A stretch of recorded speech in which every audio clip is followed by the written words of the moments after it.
want a good program, and I say we, all of us, there's no magic dust to it. If we want to have a good program, we're going to have one. And everybody's got a role in it. And you guys have heard me say that pre-season meetings. And what I'll tell you about the parents and the grandparents of these guys, you guys are spectacular. And in terms of your role in this season, in this team, in this program, you have taken your role as parents and ran with it. It's been spectacular. And you look at it, we have 8 games this year that are on the road, our first 8 games on the road. And Granada travels well. You guys are at all the games. It's on the table. Okay. It's right. You guys are at every one of those games. Our bleachers are packed. And you'll see many games where there's nobody. But that's not the case in our community. And it's no wonder, as a coaching staff we talked about, that your young men are the way they are, how they've turned out the way they are. It's a reflection of you guys, and it's truly been our pleasure.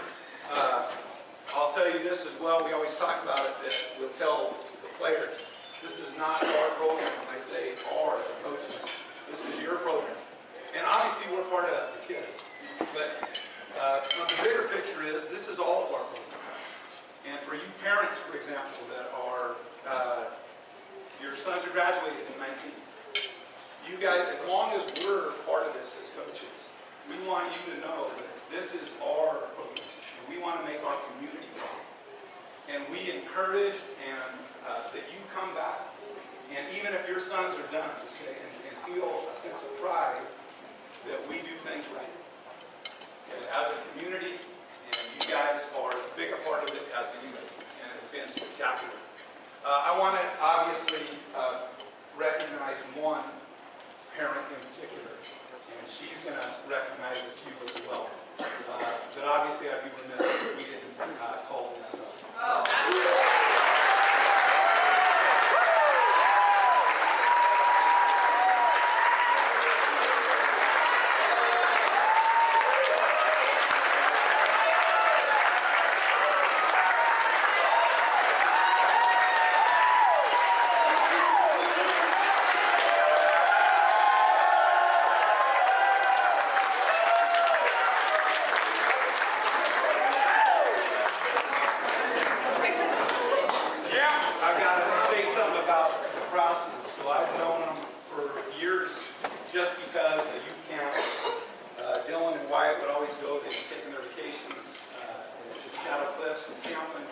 Dropping their kids off, and both of them are the epitome of what we want to be. In that, we talk about we want to build men of character that persevere, that are selfless, and they are the epitome of it. And they have since I've known them. They don't want to be recognized. They're just in the background, but they just are completely selfless. And there's no agenda. There's no like, hey, I'm going to do this, I'm going to get something back. It's just, hey, I want to serve, I want to give. And so I just wanted to obviously thank her, and I know she has a few parents that she also wants to recognize herself. So I'm going to give the floor to Miss. Thank you.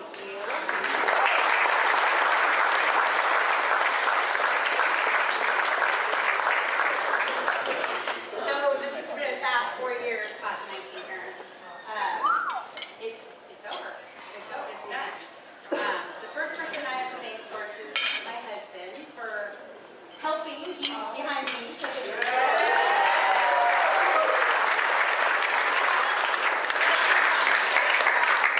So I have to also thank Dylan for letting me be here.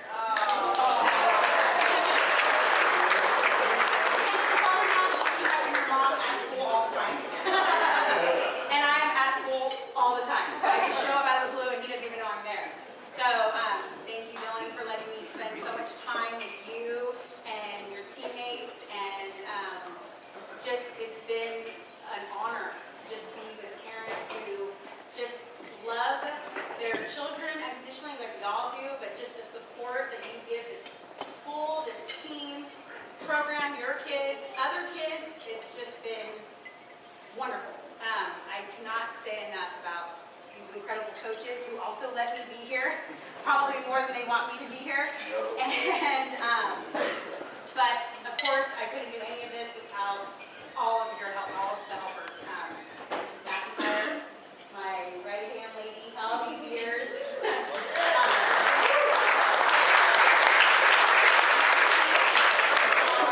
Everything, and our friendship means so much, and I just thank you for everything you've done for all these boys and parents. Of course, I can go down the list to all the parents who hosted their home, Mrs. Watts, whose son, Mrs. Banquet, Mrs. Knight, all of the parents that come and help, Armstrong every week, and Natalie, and everyone who's there, Maria, Mrs. Burke, who just is, oh my gosh, you are nonstop, you're a rock star. So I know I'm missing more and more. So Mrs. Sandoval, you are every night dropping stuff off before I even knew I needed it. So thank you, Janelle, everyone, passengers, you are just too much, too much.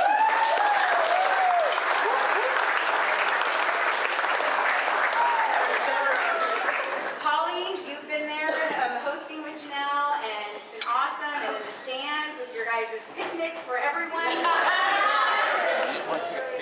Maria, of course, with the sidekicks of all that, with the dinners all these years. I mean, it's everywhere. I need to go down my list. I need to start with pignons and then go all the way down, because all of you have made what it is. This team, these years have just been amazing because of all of you guys.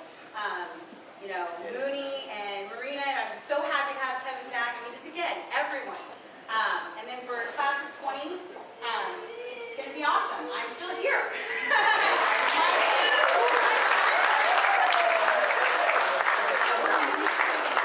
ambassadors, I have to say a special thank you. You've just gone above and beyond from, I mean, the jerseys that the boys wear on their backs. Everything. Everything. To Everything. the videotaping. I didn't even realize that he started as a sophomore parent. Yeah. Video recording the varsity.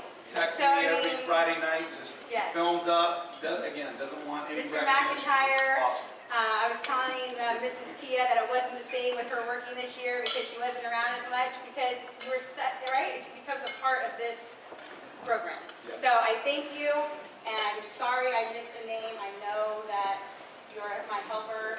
Happy. You guys are all helpers, and I thank you so much. And I'll stop talking now, and we'll do whatever it goes. You guys are awesome.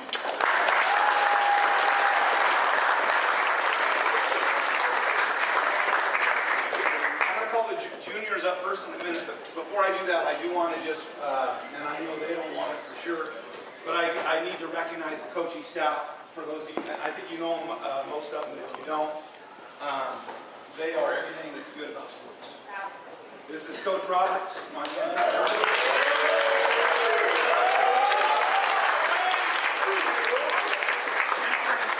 30 years. Coach Phillips.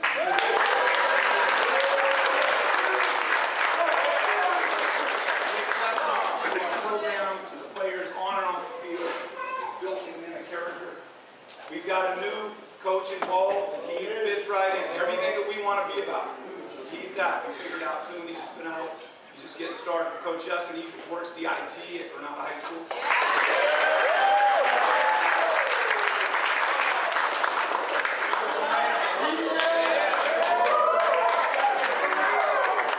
And the players will tell you this again. It's just all these guys, just like you parents, are the epitome of what we believe in. And he is tireless in his efforts to help these guys in any way. And just totally committed to young people in Granada. And then my lifelong friend for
come over here.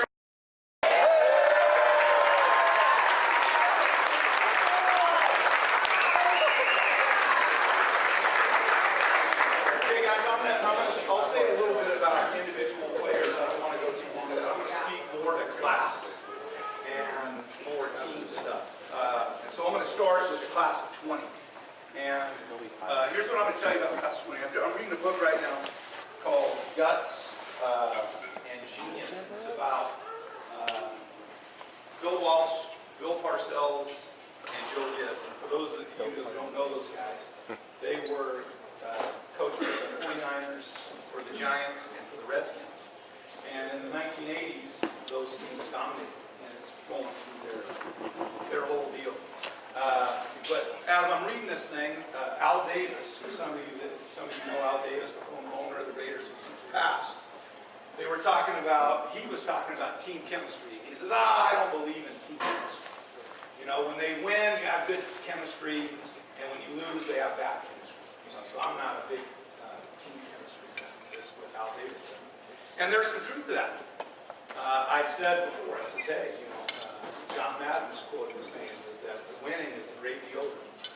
You know, and a lot of times when you're winning, some of the problems you might have could be masked over. And when you're losing, they really expose themselves. But I truly believe there is something to team chemistry. And there's a lot of things involved. What I'll tell you is, the class of 20 is a major reason that our team chemistry was great. And I'll tell you why. We had 3 juniors that had extensive playing time. It was all seniors. It was all seniors. And I'll tell you, a lot of times when that's the case, and you guys have been involved in sports know, that when you're not playing on Friday night, that sometimes you're challenged. That's when it's truly going to come out. Your character, your perseverance, your selflessness. And a lot of times, you know, you're just going to take your foot off the gas, maybe miss practice or whatnot, you know, and your attitude's not as good. This class, I can tell you, served them well. In terms of, they worked hard, and I tell people all the time, especially these guys, that people that are not in the arena, they don't know. They see Friday night, so that's what they see. But to have a team, a really good team, you need to have everybody invested. And they don't realize it. You're playing football every day. It's the Monday, Tuesday, Wednesday, Thursday. It's not just Friday night when the friends that aren't invested to see it. And these guys contributed greatly to their success. And I will tell you this as well, is that part of that reason is because the exceptional class of 20, because they welcome them. They embrace the class of 20. And so what happens as a result of that is when we're having success, they are genuinely happy for them. It's not fake, it's not contrived. They're genuinely happy, and you have great chemistry. And it's a combination of classes. And what I'll tell you for 20 is this. For other coaches in the league, right now I can guarantee you, because we've done this a long time, that their mindset is 2020, not us to have a major drop-off. That is what they're thinking. Because they've had the class of 19 for 2 years excel. And these guys haven't played. And their chance to shine is next year. And what I'll tell you is, you watch in 2020 what they do. Okay? You'll see it. And they'll see it. Okay? And we are excited for them in 2020 to embrace that in their family.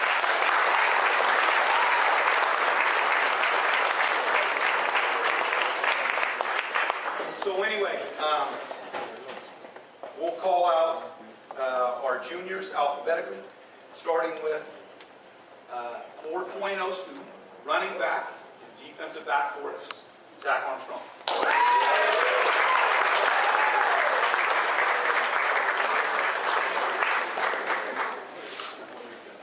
Linebacker, running back, Mike Balzerini.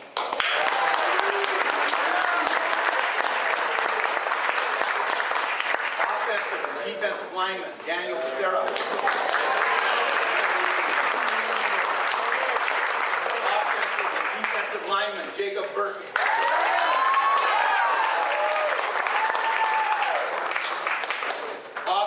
defensive lineman, Ethan Clark.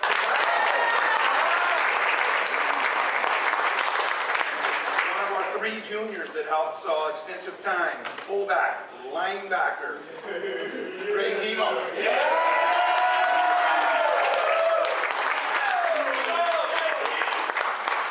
Running back, linebacker, Zach Merrill.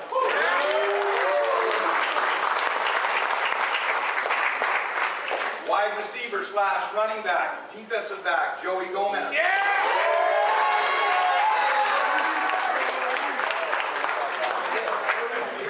Linebacker, offensive lineman, Matthew Hagan.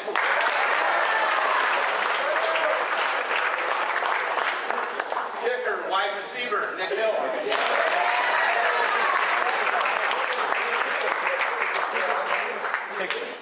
4.0 students, running back, linebacker, Max Jones.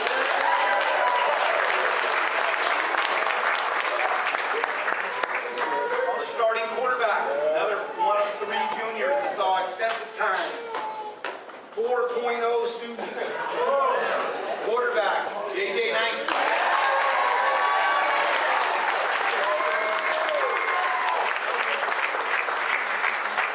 Running back, linebacker, 4.0 student, Josiah Knight.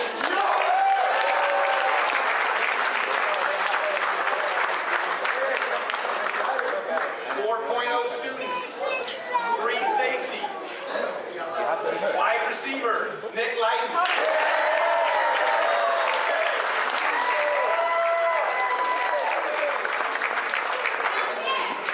The third of our 3 juniors that saw extensive time, 3.6 GPA, defensive end, offensive lineman.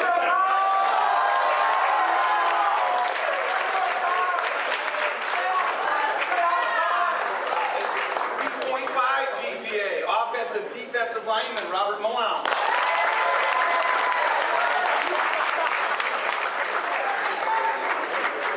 3.0 students, offensive defensive lineman, Robert Porter. 3.5 students, wide receiver, defensive back, Miles Johnson.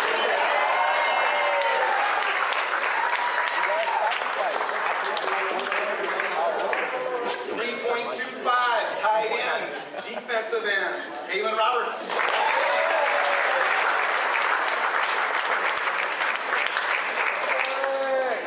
Tight end, defensive end, Travis Silva.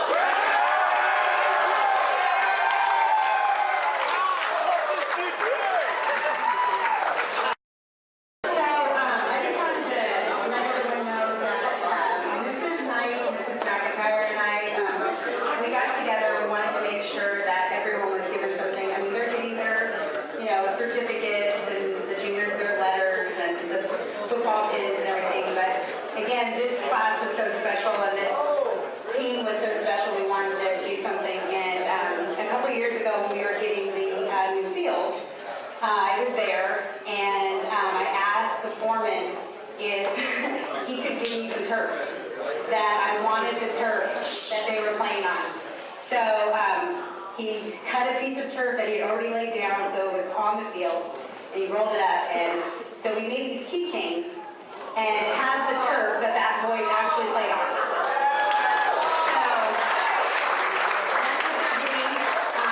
So all the juniors got one, and this is they can keep with them to play, or to hold on to, that they actually played on. So I just want to let you guys know that. First for Granada High School. In 2 years, as juniors, the majority of them were in high school playing. They're NCS finals.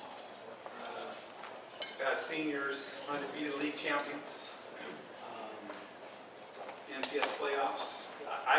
You'd be hard pressed, and I don't know, I'm not a big stat guy, but you'd be hard pressed to have back-to-back teams that between them, their junior and senior year, won 18 games. I would bet that no other Granada class in 2 years won 18 games. I would bet to say that's the only class that has ever done that back to back. So again, their success on the field in terms of winning and losing has been second to none. I know they're the only team that had the opportunity to beat Livermore 2 times in 1 year.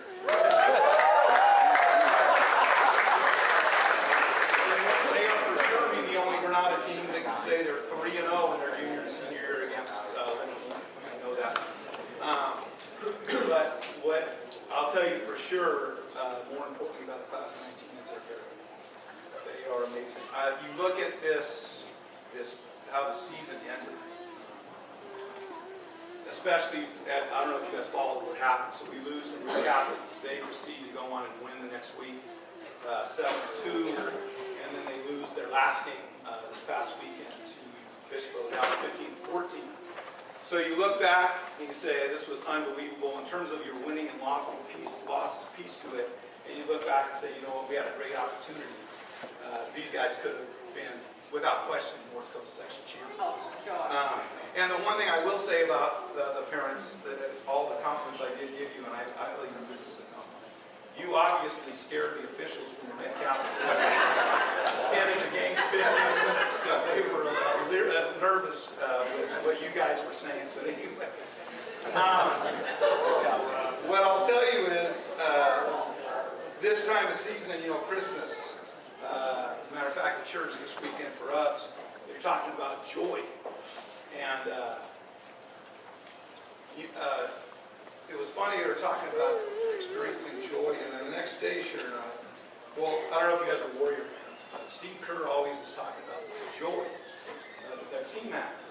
And Steph Curry kind of embodies that joy that kind of brings that out.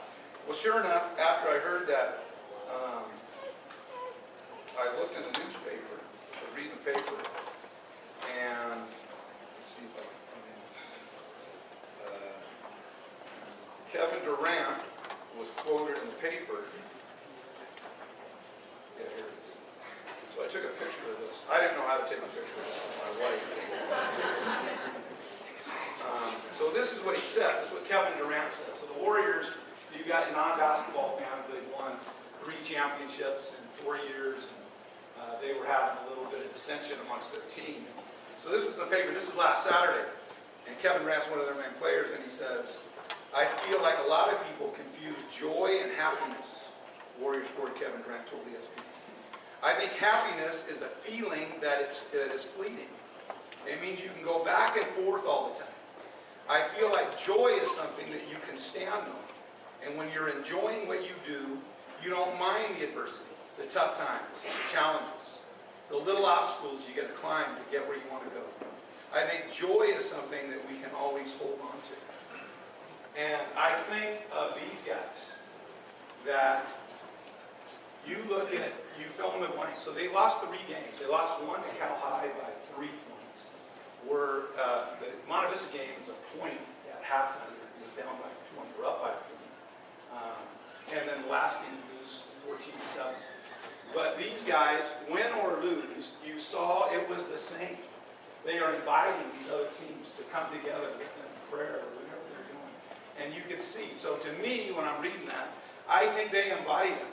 That they can get past that loss. That was tough. Because they have true joy. It's not like this. Like, okay, yes, you can be happy sometimes and depressed sometimes and sad, absolutely. But I think these guys have true joy and play with it, and I think it's going to serve them well in the future. They're truly an unbelievable class. Let's give the class of 19.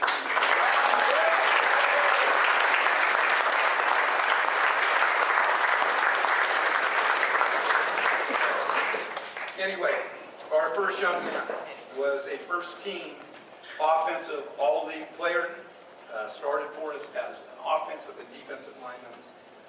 I would imagine that he will be playing in 2020 somewhere. Just an unbelievable human being. Gabe Pinion.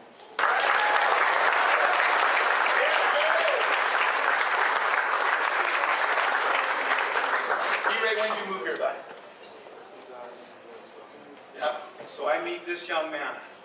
Was wrestling for Granada, kind of hanging around, teasing him and talking to him and says, hey, you got to come out and play football. And he said, okay. Never done it before. And I'll tell you what, that his growth as a player in the last 2 years has been tremendous. Played defensive end for us, played offensive line for us, and in just the limited time that he was exposed to football, his growth was tremendous. But more importantly, just his smile that he brings every day, his enjoyment of just being part of what we're doing. Unbelievable kid, 3.0 GPA, E-rate, Dr. Swell.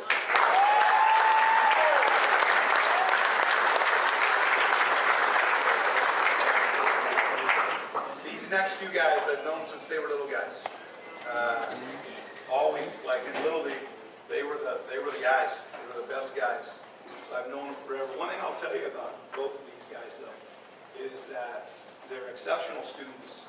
Adrian's got a 3.25, Rudy's got a 3.0, and they're exceptional athletes. It just so happened, though, in this particular team, there was a lot of competition for their spots. But one thing I'll say about them, and it's especially hard, I said it was hard for a junior. It's especially hard for a senior when you know, this is probably my last go at this, that I'm not going to play football. And these two guys, like I said, they're exceptional talents. They're very skilled running backs, defensive backs. They're hyper athletic, but didn't play as much as they probably would have envisioned. You would expect sometimes that you talk about perseverance, you'd be like, I'm telling you, and these coaches will tell you, out every day, they're enjoying it. They're playing whatever is asked of them to play, whether it's scout running back, whatever. They're competing. They're making their team better. They are incredible guys. I'll start with Adrian with the 3.25, Adrian Ayala.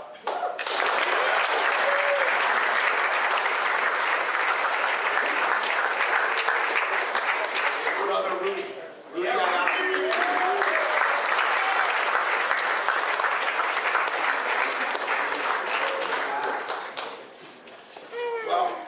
This next guy, I don't even know if you would have recognized from like his sophomore year to now. I mean, if we took pictures, and we used to do that, and we should start doing that again, but we used to take pictures of the freshman class as they come in as freshmen. There are 70 kids out there, and then take a picture again as seniors. A lot of times it goes from 70 to 15, who make it, and just the change they go through. But Bass, what were you as a sophomore? What'd you weigh as a sophomore? 170. Yeah, probably 170. What I'll tell you about this guy, though, is he's a first-team all-league linebacker. Well-deserved. This guy, again, and we would sometimes, as coaches, we love the physical piece. We love it, the physicality. But I'll tell you what, we would look at each other sometimes. We'd be in practice with these guys, him primarily, him and Sam.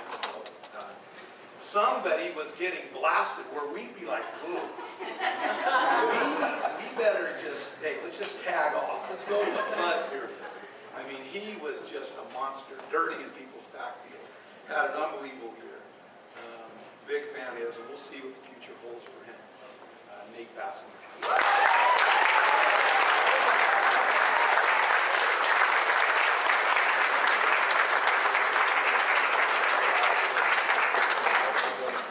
This next guy is hyper competitive. Whether you know that or not, I'm not sure if you do or don't. But I can tell you he's hyper competitive young man. 3.5 GPA. Came in, we didn't know exactly. Coach Phillips was going through who was going to be in the back row. Didn't know. What we did know about Kevin was that he was very bright and he knew the defenses and he would get everybody lined up right. And I tell you, he far exceeded our expectations. He had an unbelievable year. Started for us at free safety. Actually, in the game, in our final game, I almost fainted. We had a post pass. We had to throw it in, and he caught it about 15 minutes ago. Because as competitive as he is, and as good as he played at free, he doesn't have very good hands. But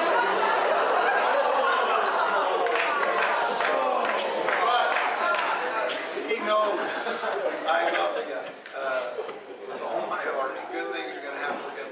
3.5 GPA.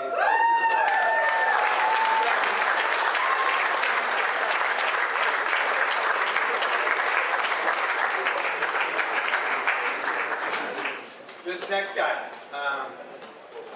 first of all, I got to 6.7 GPA. So, in the off season, me and Coach Roberts, you know, we always talk position groups. So Wyatt's coming back, and we're trying to look at putting together our offensive line and defensive line. And Wyatt played multiple spots because he's able to run and he's got the size. We weren't sure, you know, we were the physical piece, you know, is he going to be more physical as a senior? Just talking about different things. And Wyatt embraced the weight and had a great offseason. And came into the season, and I will tell you that in all our years doing it, Coach Roberts will tell you, even with him, all the years he's done it, this is at the very top in terms of our offensive line, in terms of their ability. And obviously, all starts and stops with those guys, even though they don't get the publicity. So it was a very competitive O-line, and he came in and was starting for as a tackle. He got injured, and it was a setback for him early, and then when he came back with his injury, we're moving him all around, and he was another guy that, you know, he starts the season starting, now he's playing guard, he's playing tackle, he's one of those guys that can play anywhere, which is a huge blessing, playing some D. And he was another guy that persevered, because he wasn't playing as much as he anticipated, and he came out there and he just said, hey, Coach, what can I do? As a matter of fact, he came when he first came back from the coach, can I get him some special teams? And absolutely, and we get going, so he was just competing. And as the year went, Coach Roberts would verify this. He said, man, this guy is playing the best football he's ever played on both sides of the road. Just another great kid. The future is going to be very bright for him, whatever he chooses. White balls.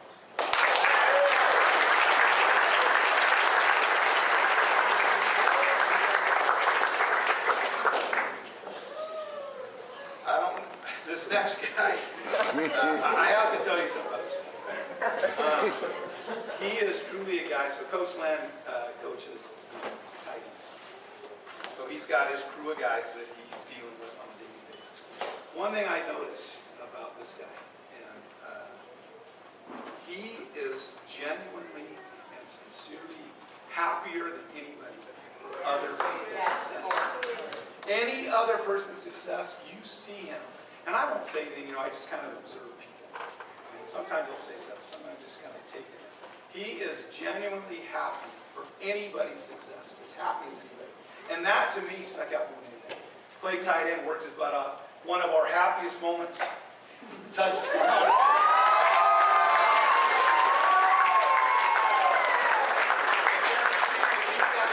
Their reunion, they're going to talk about that. That was spectacular. And if you're lucky, end, because I don't want to stay too long, Sis might show you as Dempsey did with Zach Mack when he got his 15-yard penalty. But he is an unbelievable young man, I got to tell you. 3.33 GPA, Princess. I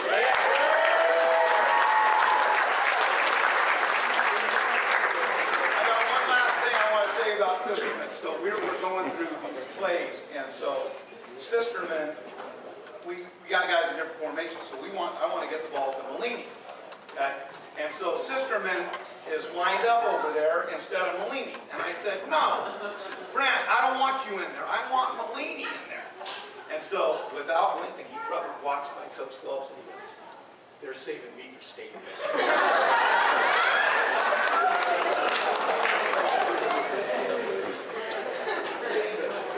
This next guy, as I tell you what, we talked about just chemistry and just having a team of guys that are truly enjoying what they're doing, enjoying being around each other. This guy is spectacular. He just wanted to be out there.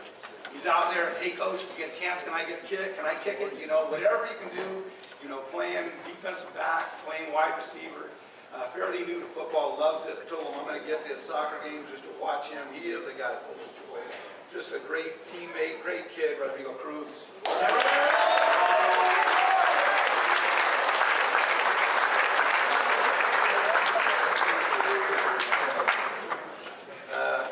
Again, these guys, one thing that's great for us is we talk about it, they're matadors for life. And as coaches, we're going to have their backs forever. And, you know, we're going to come by. But we're going to miss these guys. As a matter of fact, when the season ended, it was hard. We miss him. And this guy I've known since he was a little guy. And I got to tell you, he hasn't changed. comes to these camps as a little guy, and he is just there chomping at the bit. And what can I do to help? You know, what can I do to make this better? I'll pick up the phone, whatever. And he is, again, it's genuine. It's totally genuine. It's from his heart. And one thing I'll say about this guy is, you talk about the abilities that you're given by God, whatever they are, that we want to make sure we max them. And whatever gifts that we have, we don't waste them. Well, this guy definitely maxed his God through hard work and tenaciousness. As a result of that, started for us at running back. And again, could have played anywhere in the defensive. He could have played any defensive back, linebacker. Coaches could have put him out there. He would have known where to line up, and he would have given a great effort, and he would have been lined up right, competing hard, and given us a chance to win. Just an unbelievable young man. 4.0 GPA, which again is not surprising. Dylan Cross.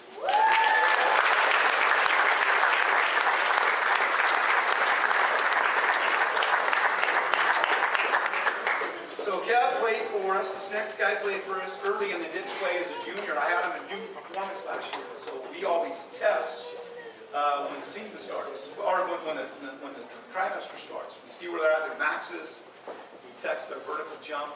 So we're doing their vertical jump.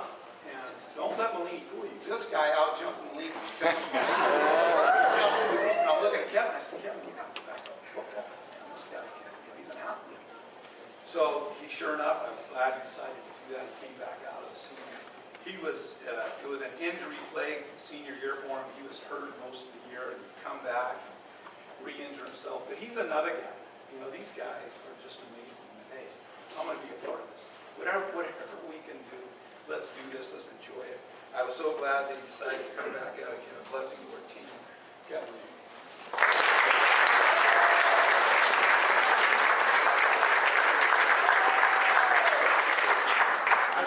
This next guy, you know, again, we have these guys at school sometimes.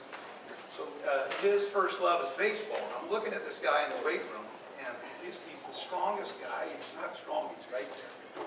Looking at him, so I'm talking to his teammates, saying, why isn't this guy playing football? Look at him. He's got huge legs, he's massive, and he plays baseball. So I said, that's great. I think it's great. He should play football. So I started talking to Tim and encouraging him last spring. I said, you got to give this a shot, because he is, you know, he is a monster in the weight room. And obviously could run. So sure enough, he decides, I'm going to do this.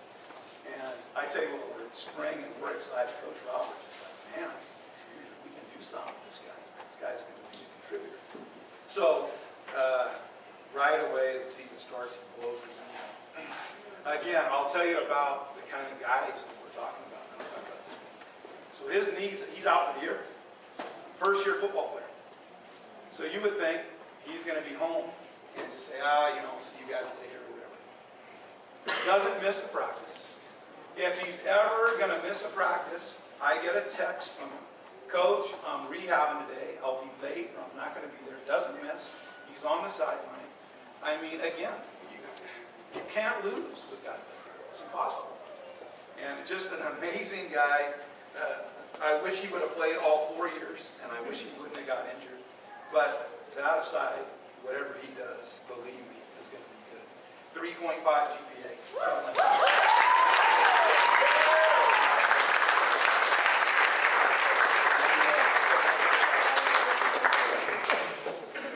Again, they're all tough, but you're going to miss them. And this guy, for me, is extremely tough. Known him since he was a little guy. He was our ball player. This guy is a football junkie. He loves football and has his whole life. A 3-year starter for us. We've never had a 2-year captain. A captain, usually they're seniors. He's a captain for us as both a junior and a senior. A team leader. He's a 2-way all-league first-team player, offense and defense.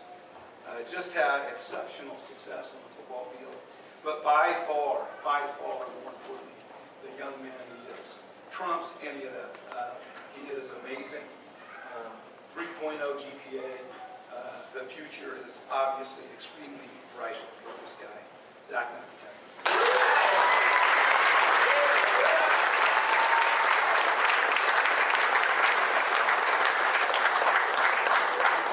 This next guy started for us all year at center. And again, as me and Coach coaches are going through all our pre-season stuff and analyzing. We're not sure who's going to play where, who's going to be our center, who's going to play what. We weren't sure. Coach is mix and match, and he's seen a lot of players in his 49 years of coaching, going through stuff. And so we put Duncan in there in the spring. I had other guys playing there, and I got to give the guy credit as we would talk after practice. He improved dramatically from his junior to senior year. And once he was given the opportunity, he took it and ran with it and did a great job for us at center.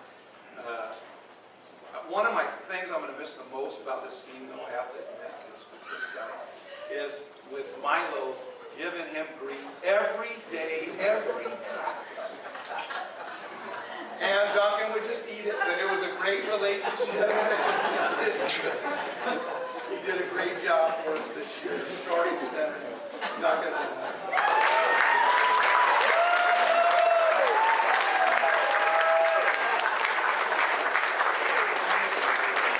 Duncan, by the way, got a 3.25 GPA. All right. No. This next guy, he is, for whatever reason, this kind of person, whatever happens, when you see him, you smile. He was an all-league player on 3 phases. First team all-league as a specialist, as a kicker. He was second team all-league as a defensive back, and he was honorable mention all-league as a running back. Again, coaches that look at him, you see him in terms of his stature. He's slight of build, but he is a monster, and a monster competitor. An unbelievable athlete. In all the years we've done this, and coaches in Utah, I don't think I've seen him at the back with better vision. It's never, very rarely, or ever going to have a negative play. Just amazing. And I mean, he's one of those guys that rolls out of bed, and believe me, he rolls out of bed late. When he does roll out of bed, though, he's going to do it. He's going to perform. He is a great kid, and again, just always smiling, and a pleasure to coach. And if he wants to, he can continue to do this, and I hope he does. Just a great kid, and we'll miss him a ton. Octavian Ross.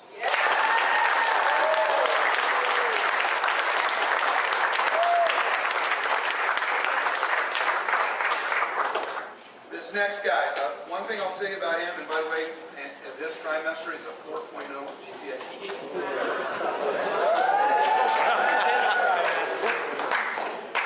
One thing I'll say about this guy is that he truly loves football. I'll tell you that. He is a guy that truly loves the game. He loves football, and he is always constant. One thing I'll say about him, some guys will shy away. Like we'll ask for, hey, we need this. We need a D-tackle to come. We need whatever. And a lot of guys will kind of shy away. Oh, I'm not sure. Not this guy. I don't care what position. You look up and there's Jeremy. He's in there. What's Jeremy? Any opportunity window he has, he's going to be there. He wants to long snap in college, and I encourage him to do that along with him. He loves it, and he'll be a good long snapper. And again, glad he was part of our program. Jeremy.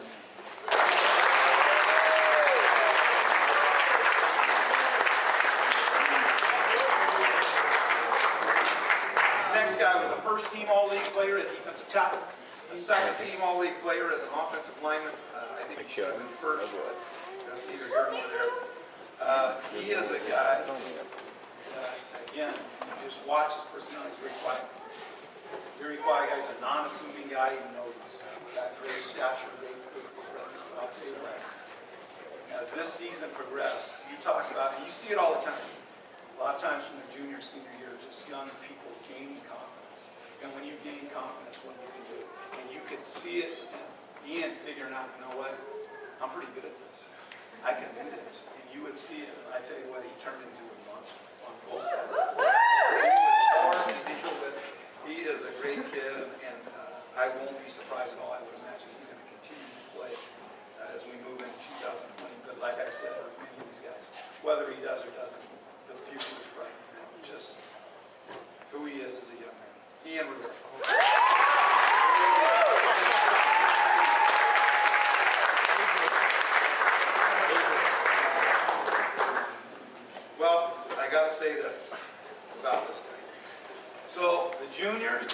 of 20 and the class of 19, they had great chemistry.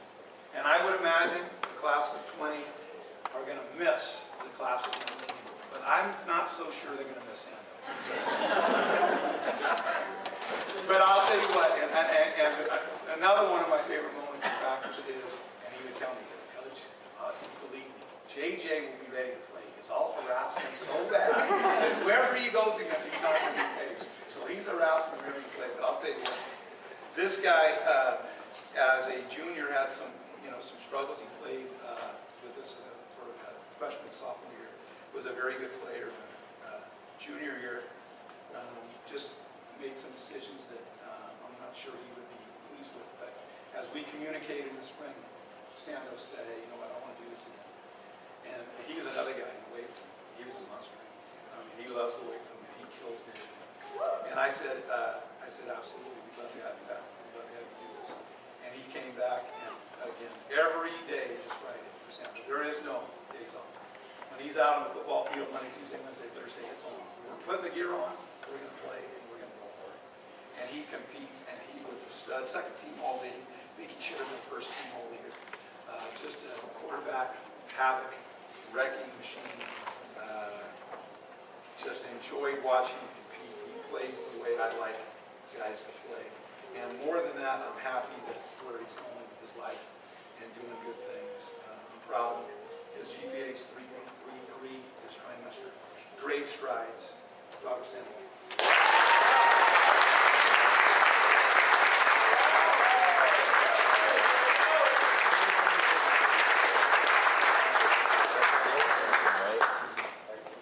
This next guy, he moved here from where in Oregon, Milo, again? Yep, he comes in, and here he comes, and he's all excited. Actually, we were excited because we saw his film on Huddle. So he comes out last spring, just, you can see he loved football. His improvement from his junior to senior year was tremendous. His confidence level, his strength, his shape, I mean, he was an extremely, he drove the other way. He would tell them what to do. He was just on, even though they were smart and knew what to do, he took it over and was playing with a ton of confidence. Great kid that loves football, great smile, great energy, just a great person to be around. A funny story, he came and he was late, and Milo typically was not a late guy. I think it was Thanksgiving practice, and he shows up late, and I said, "Well, why are you late?" He goes, "Oh, Coach, I had a commute." I said, "Well, what do you mean you had a commute?" He goes, "Well, we moved to some place called Crockett." And I said, so again, why it was so funny to me is that's where my whole family's from. My parents went to Johnswood High School. They're all from Crockett, Rodeo, and all that area. And that's where he's living. He actually lives on the street where my grandma, who's since passed, they lived. So that's where Michael was. That's why he was late. But did a heck of a job for us. 3.33 GPA.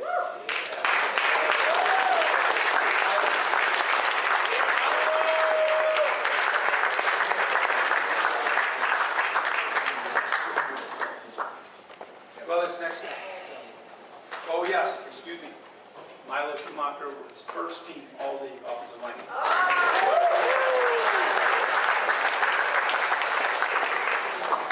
This next guy, I'm sure that the Smith parents are so relieved to get rid of these kids. They talk about these kids of high character, well, with the exception of the Smith, Benjamin, and Colby. I mean, these guys.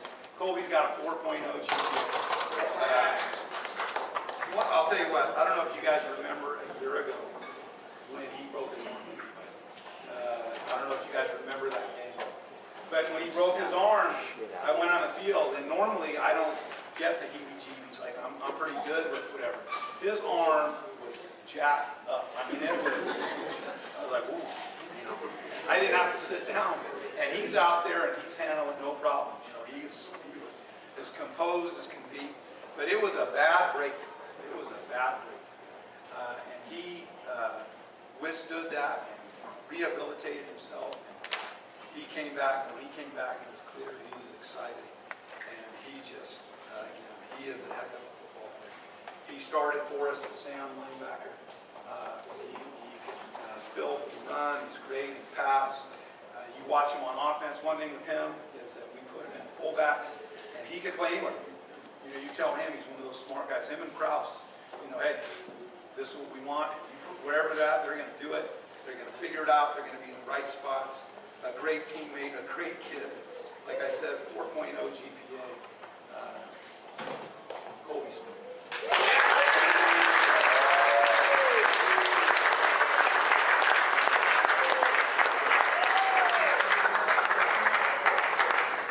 This guy is the best transfer we've ever had. What a blessing to Granada football. Second team all-league player. Linebacker and guard, first year playing guard, just athletic, tough, just an ideal guy to have on the team. 4.0 GPA, just an unbelievable young man. I'll tell you what, for him, he's one of those guys, you know, he got banged up a little bit, hurt. He's one of those guys, you got to pay. The doctor says you can't play because he's going to go in, trust me, if he has any opportunity. Just a great kid, future's going to be bright for him. Whatever he decides to do, I won't be surprised when he's playing football in 2020. Jared Tavares.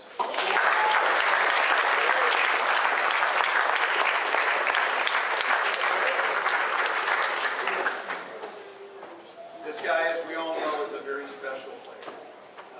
First team, and by the way, Jared Tavares was a second team all-league player.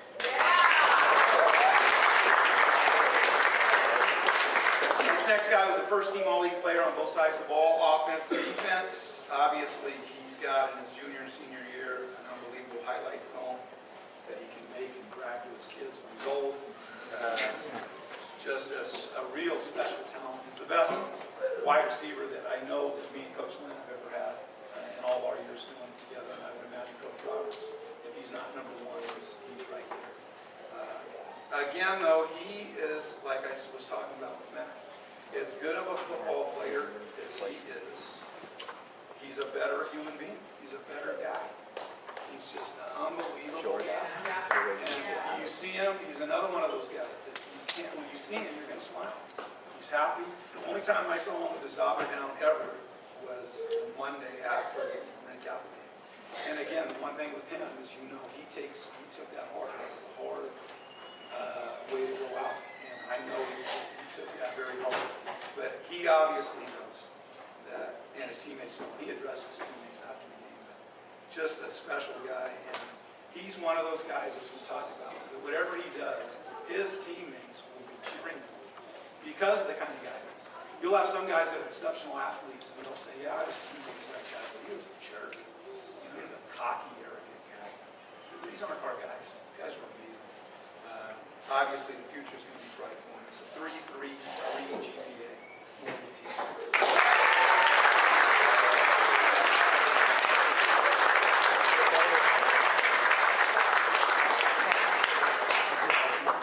This next guy is another special kid. Corner, played corner for us, played wide receiver. And he's just, again, the epitome of what we want. Play a lot of corner. When we be in our nickel package, Coach Phillips wouldn't hesitate to put him in when we needed to. And the other thing, as we talked about, there's a few seniors that fell into that boat. It just happened to be that two of our best players we've ever had, and Octavio and Lini, were playing the same position. And so as a senior, that's tough. But again, he comes out every day, he works his craft, he gets better. When he's called to play, which he was against the captain, played exceptionally well with great confidence. And again, we couldn't be proud of him. Just an exceptional unit. Silas Finks.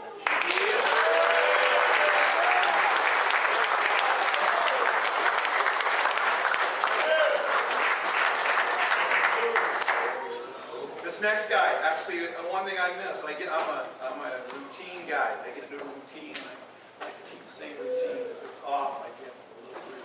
So, you know, when you get into football season and routine. And so George didn't have a first period class, and he couldn't take the athletic training class, or I'm not athletic training, but our football class to watch film.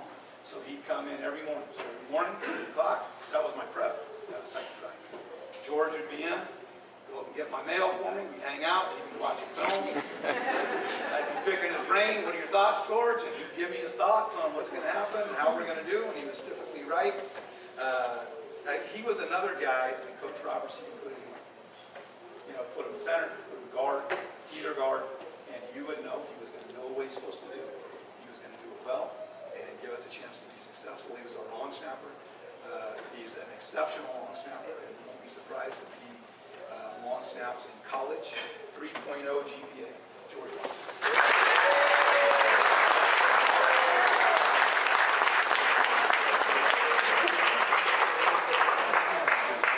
Let's give one last hand to the class of 19.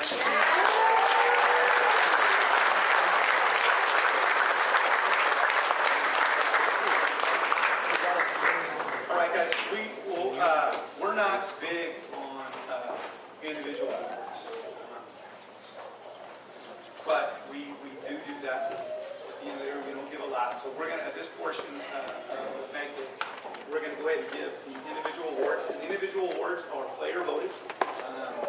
And so we're going to go ahead and start. Coach, you go ahead and sit down. And I'm going to have Coach Roberts come up first. He's going to give our first individual awards. He's going to give most valuable lineman, and that's both offensive and defensive linemen. They're not separate awards. And the other one is give the most valuable lineman award, and as voted on by the players and the teammates of you guys and the coaches, we ended up with two individuals that are most valuable linemen. Coach Silva and myself have talked many times about lines, and he knows that I've had a few lines in my time. And he says, what do you think of this line? And I go, it's right there. It's got to be one of the best ones that I've ever had. And I said, that's, again, I want to compliment these guys, not just the 5 first team guys, but every one of the linemen. Because, like I said, I'm putting you guys up with guys that I coached, luckily, in the Coliseum. And you're right there with them. One of the best that I've ever had. Okay.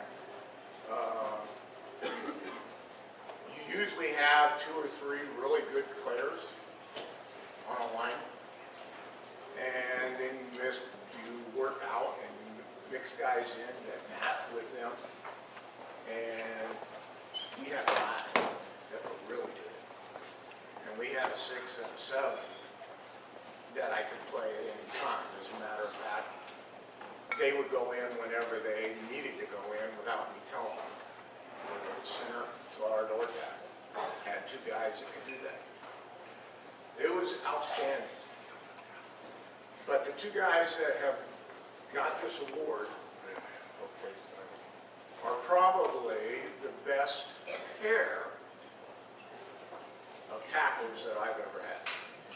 I've had some real good tackles in times we have had as coaches, but never a pair of tackles that flat out could do it. And the things that these guys did, they never said much, but they just did it. They loved the process.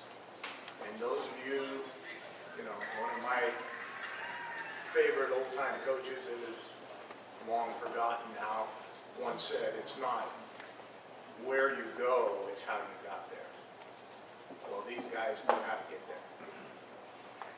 They love the weight room. They love to work out. They love to hit. They love to do the things that they need to do to be successful in playing football. Bottom line is, these are great young men, and I am happy to be able to present this to them, and I'd like to tell them thank you, because it made my job really easy.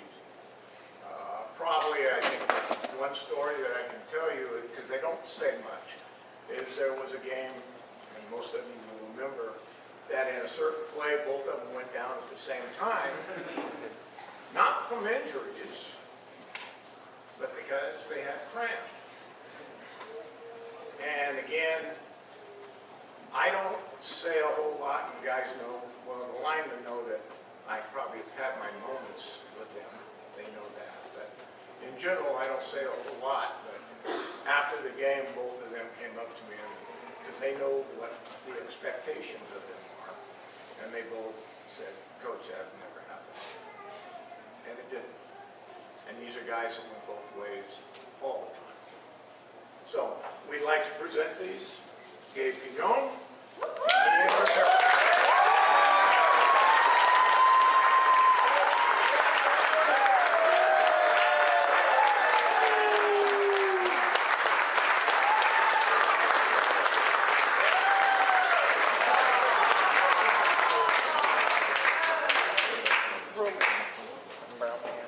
The next award that we're going to give out is the most inspirational.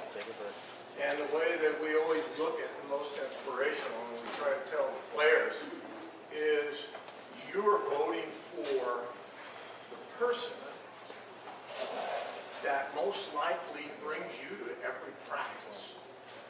The person that truly loves the game of football, that has an attitude, that is a stand-up person and will always be there when you need them. And this person has the most inspirational, does that. We were blessed so much with, like Coach has already said, about getting a couple of transfer guys in that have not played all 4 years with us and actually flat out to play. Now, and again, in all these years that I've coached, that doesn't happen very often. It doesn't happen hardly at all. You hear of a lot of guys that come in and, yeah, they're supposed to be pretty good, but they don't. They don't pan out, they don't learn the system, they don't adapt. And we had guys that could do that. Not one, but two. The person that does the inspiration on this and brings people is a person that gets after it from the time the play starts until the whistle blows. No matter what. Every play that they're in. And this person came to me very early in the season and go, Coach, what are we going to need to have a great offensive line? And I looked at Ian and Gabe and I go, well, I don't know what I'm going to say because these guys can play. But they're very quiet. They don't say a lot. They just play. Okay? I said, well, you know what? We need someone that can get after guys, that knows all the positions, and can coach them the way that I would coach them if I was out on the field. Well, this guy took that to heart and sometimes really overstepped it, which was good. I enjoyed it, but he took charge and he helped everyone out. So our most inspiration, Manuel Schumacher.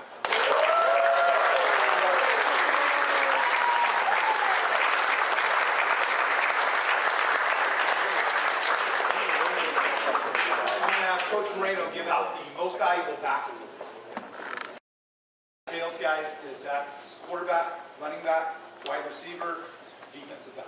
It's all inclusive. Who is the most valuable?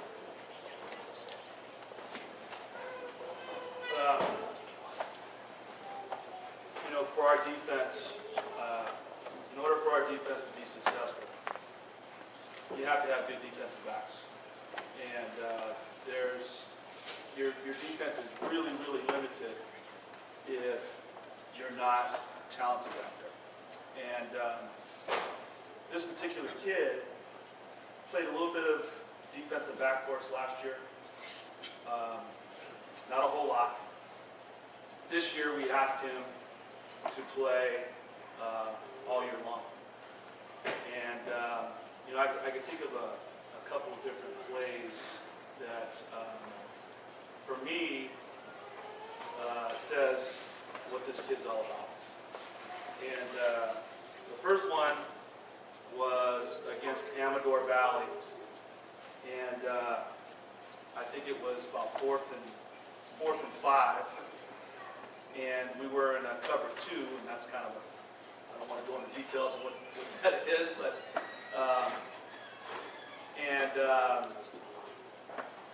That play just stands out because it kind of put an exclamation point on what we had done all night long that particular day against Hamilton Valley. And kid caught the ball in the flat, and he got flat backed. He got hit big time to end the game. And one of my favorite plays. And then I also think of the first Livermore game. I'm just watching the game as a coach, and this kid has a individualized war going on with the wideout. It's a game within a game, and I think it just speaks to how competitive this young man was. He was not only a starting corner for us, he started at fullback for us. He was our kicker. He was extremely talented. And if there was a negative, I'd like to see him get out of bed a little bit earlier. But I really,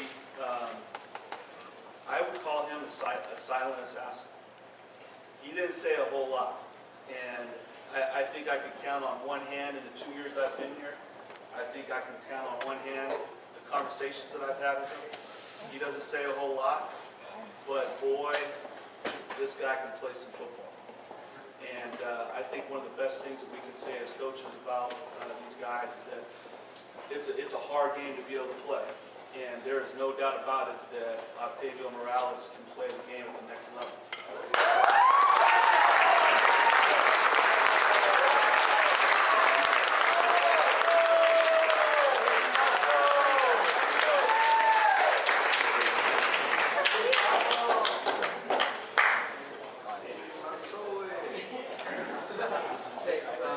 I'm going to have Coach Glenn come up, and he is going to give our most improved player award.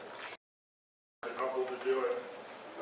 Before I talk about this young man, though, I'd just like to speak very briefly. I know everybody's itching to get going, and I'm not gonna hold you long, but about the uniqueness of this squad and the people in this room.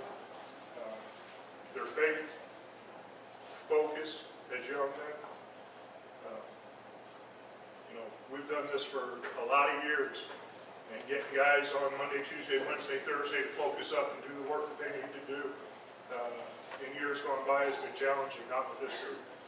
They knew what it took, and they were committed to doing it. Their focus was unbelievable. Their work ethic as young people was unbelievable. In the weight room in the off season, throughout the season out on the field. Their toughness. There's something about, in years gone by, some of these young guys, that they take a little bit of glory about being over with the trainer and limping around. Well, we say you can't make the club in the tub. Certain guys, like Coach talked about, we had to tell, hey, brother, until your doctor clears you, I understand you're ready to go. We want you to go, but your health is what's most important.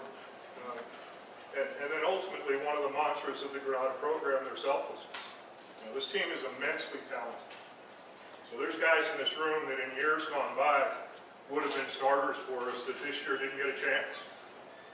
Yet they came every day and they accepted their role and they made us better. There's guys on this team that were playing positions that they might not normally play because there are guys in front of them that are just flat studs. No problem. There's guys on this team that were studs that would have gotten 2x the touches in years gone by. But because there were so many talented people, we had to share the ball. Again, no problem. And so that's a testament to all of you. So to you guys as players, to all of you as parents, families, friends, well done. What an awesome job.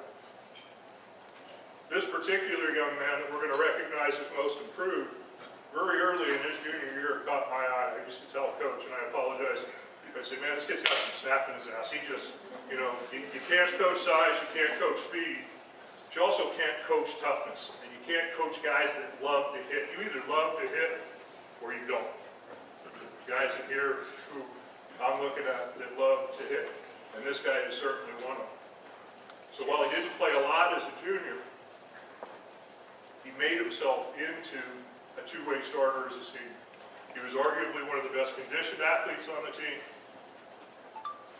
He made himself a monster in the weight room and improved his strength. He's uber intelligent at 4.0, and he's tough as a six-penny nail. This year's most improved goes to Jared Tavard.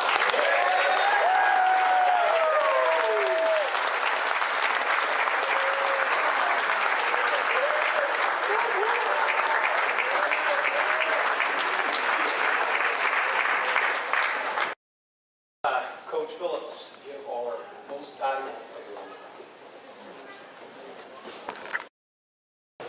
Well, so much has been said about how special this team is, and I'm just going to continue to echo that. But this award, this MVP award, is unique. Just like this team is unique because of the makeup of these guys. And I'm just blessed to stand up here and talk about these young men because, to be honest, I've coached for a long time, not as long as some of the rest of these guys, but I've never been around a class like this, and I've never been around young men like this. I didn't want this to end. I wish that I could coach this group of guys forever. Honestly, I wish we were still playing.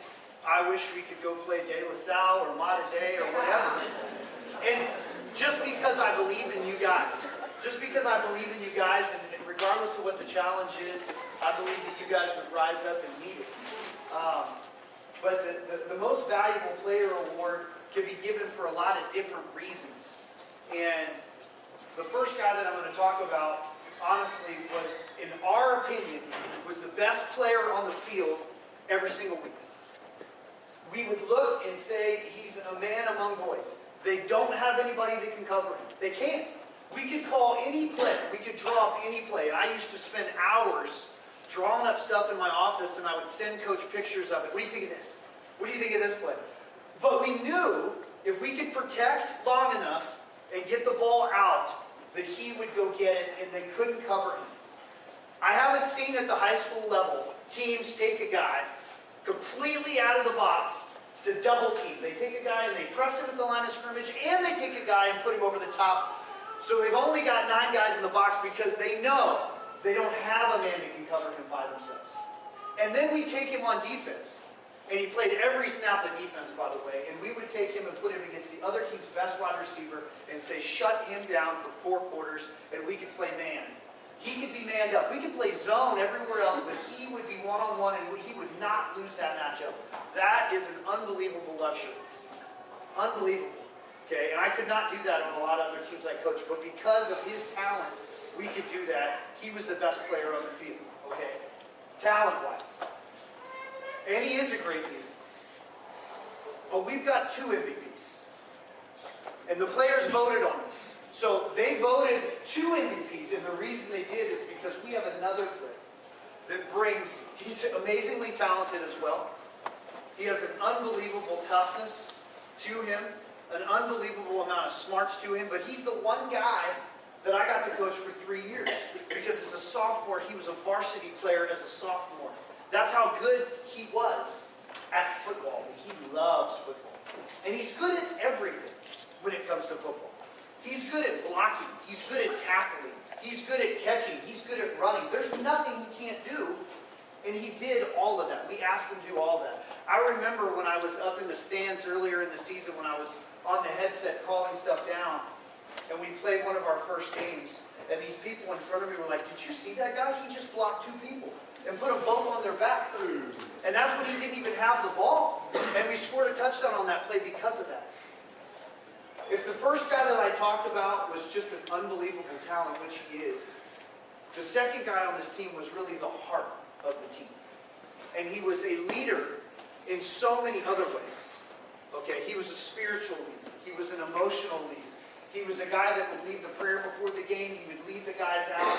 He would be the guy to say something when we needed to hear something. And both of those things are valuable to us. And so we have 2 MVPs. And I honestly, I'm going to probably get emotional. I don't want to say goodbye to either one of them. But they're phenomenal young men. They're phenomenal players. And I was blessed to coach Zach McIntyre and Melina team.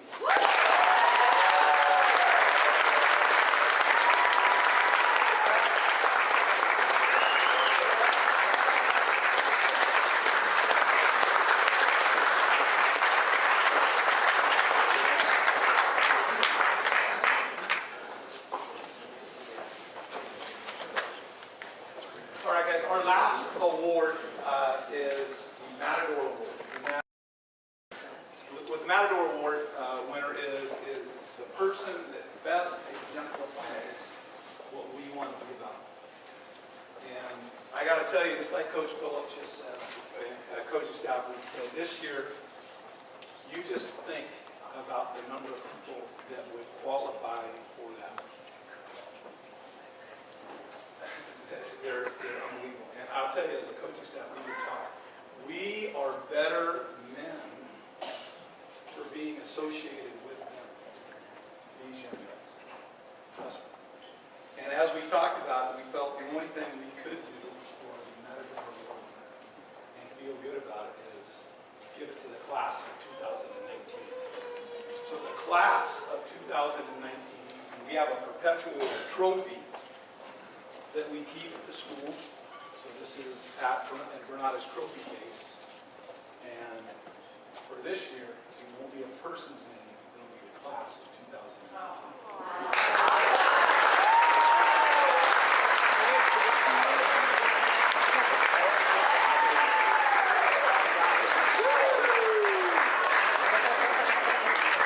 Now this isn't typically part of the award. This is an award that we haven't given before. But I have to tell you, this is from me personally.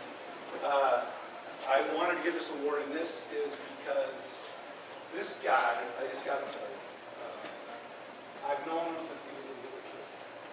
And like I said, just been going through all these camps and stuff. And like I said, I won't say much. I just kind of observe. I want to observe people.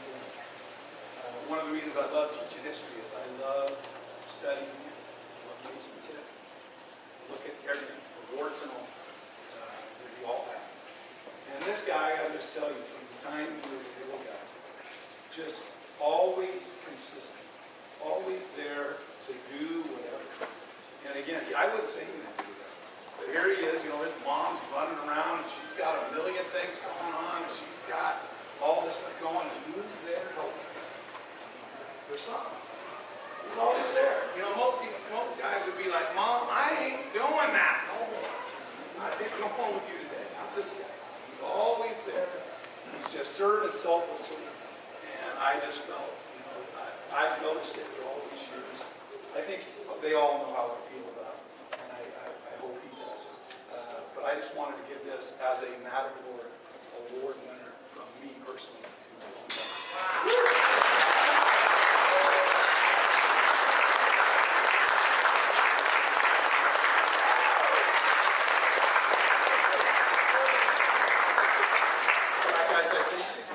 I think we're done. Again, thanks you for your patience. It went longer than we thought. Thank you for being here. What a great night.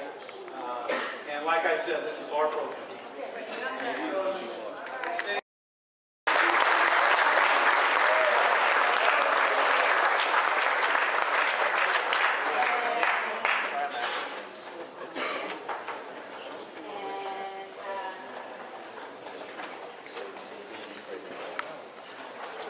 Coach Marino.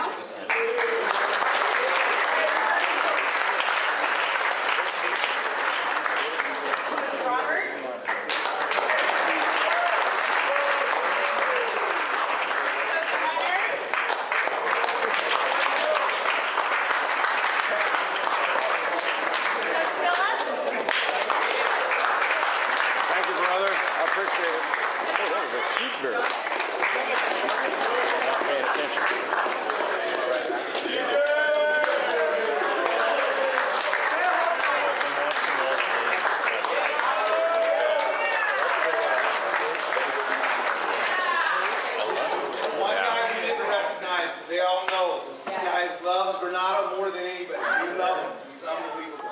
indispensable.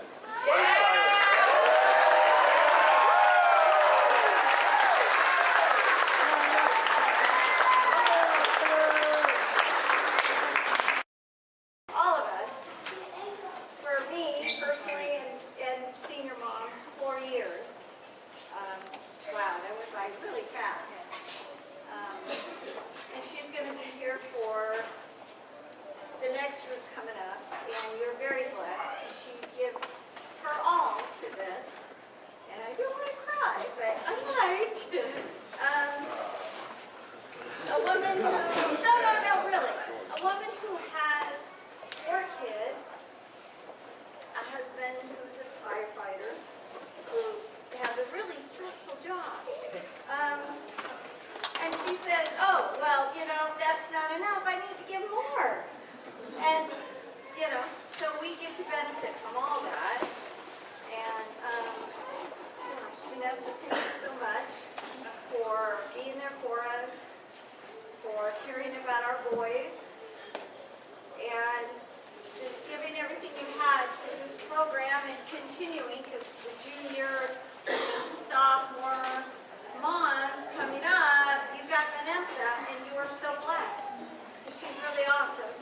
And, yeah, Vanessa, where are you?